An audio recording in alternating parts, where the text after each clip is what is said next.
Barri'n cadw'r meddiant yn hyfryd yn y munud agoriadol yma. A nawr mae Robbie Wilmot yn codi ben a chodi'r bas hefyd. Y peniad ymlaen, lawr i Hulbert, y flic, McLagan, y bas wrthol! O, na chi gol o Didog! Un o'r goliau gorau welwch i'r penwythnos yma, a Keenan Patton yn ei sgorio hi. Symudiad o'r safon ucha gan y Barri. Oedd hi'n bleser i wylio hon yn cael ei rhwydo gan Patton.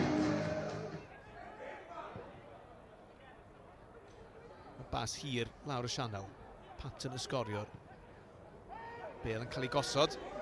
Ond mae'n ddigonedd o le! Ac amser hefyd i Ryan Kavanagh. Ond i ergyd dros y trawst.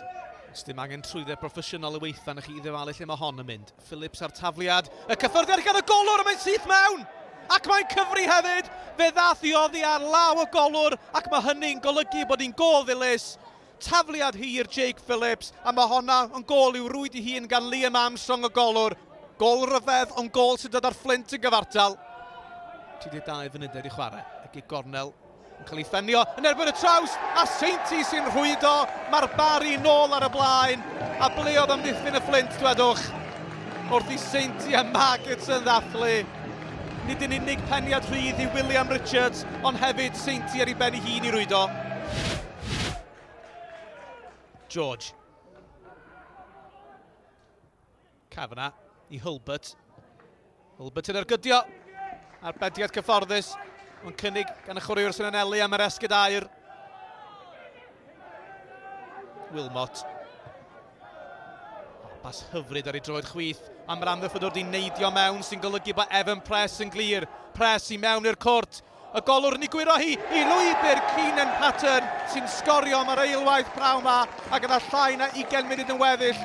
Dos bosib bod y pwyntiau'n saff nawr i'r Barri. Mae'n 2-1 a ail gol y gêm i Patton. Y tafliad oddi ar dalcan yr eilydd. Sneith at yr eilydd arall Ian Owen sy'n glir.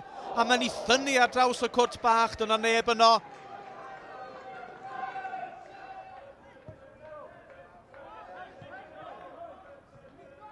Lee.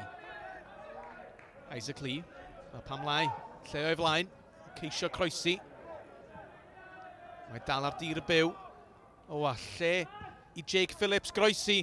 Y peniad yn cyrraedd Joshua Jones ar foli i fymryn heibio. Tasa honna dim yn mewn, fydde di wneud yn ddiddorol am y 5 munud ola yma.